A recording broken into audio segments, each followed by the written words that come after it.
Silveter Kipkoech na wari mutwarithia wa ngari cia Eldoret Sacco na ithe wa ciana ithatu akuĩrĩtwo gũtũngio bara ya Ndudio ni abitha wa borithi kuma sesheni ya Kapsoya. Alipigwa na askari.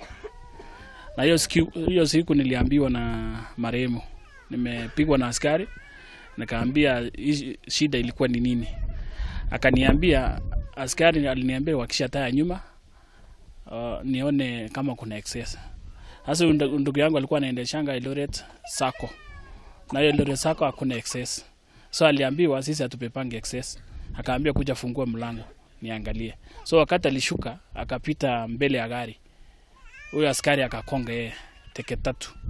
Kurerikana abithori wakoretwo akigeria kuhithirira njuragano eno na njira ya kuhakana yake niguo matikanyitanire kwambika uthuthuria wigie gikuo gia Kipkoech. Vile tulifika hapo tukaambiwa apikiwe simu. Kupikiwa simu tukaambiwa muende mkuje mkutane kesho na Franklin, lakini kufika Franklin unaweza fika huko unaambiwa amechapwa transfer sijui ako 10. The following day unaambiwa story kama hiyo mpaka unashindwa ni nini inaendelea na hao watu. Ado family yake maugite Silveter niwe wandi uteithio wao na kumana na gikuo giake ni makoretwo magithinika na kugerera moritũ manene. Mtoto yangu huyu ni mtegemeo ya boma yake. Yeye hana shamba ya kulima.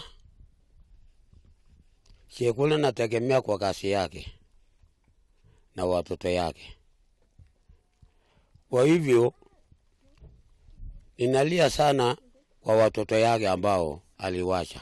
Tegemeo yake ni kazi. Kwa hivyo kazi yake imeisha. Hatuna chochote.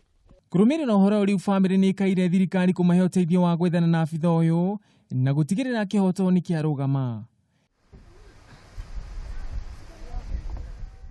Handũ-inĩ ha Kameme TV, njĩtagwo Ngũgĩ wa Gatua.